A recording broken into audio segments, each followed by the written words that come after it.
Hey, what's up everyone? Here's my review for Don't Be Afraid of the Dark, the new horror movie to come out this summer. Difference with this one is, of course, this is actually produced and written by the man himself, Guillermo del Toro, who is, of course, a great director. He made Hellboy, Hellboy 1, Hellboy 2, of course. I love those two films. Kronos, which I also love. Pan's Labyrinth, which is an amazing movie. Pan's Labyrinth is a fantastic movie. It really is. And of course, Devil's Advocate. And he makes a lot of great movies. Here he's only the writer and producer, but this is actually a remake of an old film that actually used to scare him. So if this movie, this old movie, scared the crap out of him, remaking it, his crazy self remaking it, I can't wait to see how it turns out. And here's the film. Let's talk about the story of Don't Be Afraid of the Dark. The story is very simple here. You have a father played by Guy Pearce and the father's new girlfriend played by Katie Holmes. And Guy Pearce's character, I can't remember characters in these movies nowadays. He is a big, like, I guess renovator or something like that. He like renovates homes and stuff, and he's living in this big manor that used to be the home of a really big named artist. And he has his daughter coming for whatever reason, they don't really explain. And of course his daughter is like a very depressing girl and stuff, and she roams around a lot and stuff. She roams around and finds this big chimney which contains these creatures. She of course lets them out and all hell breaks loose pretty much. She talks to these creatures like they're her friends. Stuff happens, some gruesome stuff, not really that gruesome, but just all hell breaks loose, really. That's really the story. We've seen this stuff before. Haunted house, kinda, I guess you could say.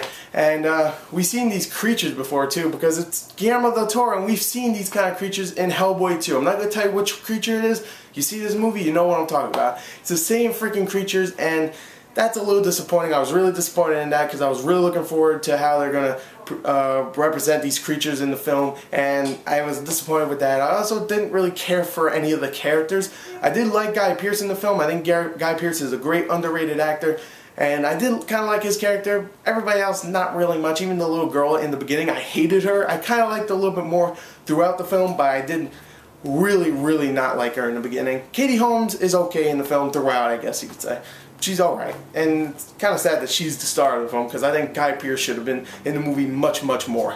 So I pretty much covered story and acting there, so I'm going to give the story a 6. It was kind of disappointing, a 6 out of 10, and I'll give the acting a 7 out of 10 because, you know, it wasn't bad acting, definitely not, but it wasn't all that great. And there's other people in the movie too besides Guy Pearce. The girl who plays the daughter, I think her name's Bailey Madison, I think, and Katie Holmes. There's other people, and they're all good too. So yeah, a 6 and a 7 for story and acting. So there you go. I pretty much covered 2 categories right there off the spot. Yeah, that was good. Let's talk about the scariness of the film, because of course this is a horror film. This is a horror film that is not trying just to give you violence. It's actually trying to creep you out, kind of like Insidious did back when it came out, like in August. I mean, no, not in August. This is August. Back in April of this year. Is this as creepy as Insidious was? Was this actually as good as Insidious? I'm going to tell you right now, no. The movie was not scary. I did not jump once. Every little scare that they gave you was, of course, it was telegraphed and I knew what was going on. It was actually more silly than fun because you find out what these creatures are and they are not scary. They're silly. They remind me of Gremlins, which is not a good thing if you want to make a movie that's actually scary. And I will say this, if you are a kid, you will think this is scary. The problem is, this is not a PG-13 film, this is a rated R film, and they do not take that rated R and do anything with it. They pretty much go tame. It pretty much looks like a PG-13 film. There's no real cursing in the film. There's no real blood. There is like some blood drops here and there, and people get cut and stuff, and people removing stuff from their skin that's sharp, and you see a little blood splatter, but that's it. You don't see people's faces getting ripped apart or something. It's not really all that bloody, and there's no real language in the film too. I think someone says damn or what the hell is going on one time here and there. I don't know why it was rated R. I really don't. And it wasn't all that scary. I mean, it really wasn't. It really was not scary. So I'm just going to give the scariness.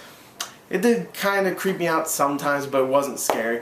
I'm going to give it a 5 out of 10. It was disappointing. And let's talk about the entertainment now. Entertainment is actually a little bit more positive because the film was actually kind of entertaining, you know. I did like Guy Pearce in the film. I really wanted to see where his character was going to go. I was like guessing, oh, this is what's going to happen with his or the other characters. This is really what's going to happen. And it actually took me by surprise because the ending was actually kind of a twist. I didn't actually expect that to happen. Not that it was creepy, but it was more like, oh, okay. I didn't expect that. It wasn't a twist. Really, it wasn't. But it was a pretty cool ending. And the movie was actually kind of entertaining. It wasn't scary, which is very sad for me because I was really looking forward to this film.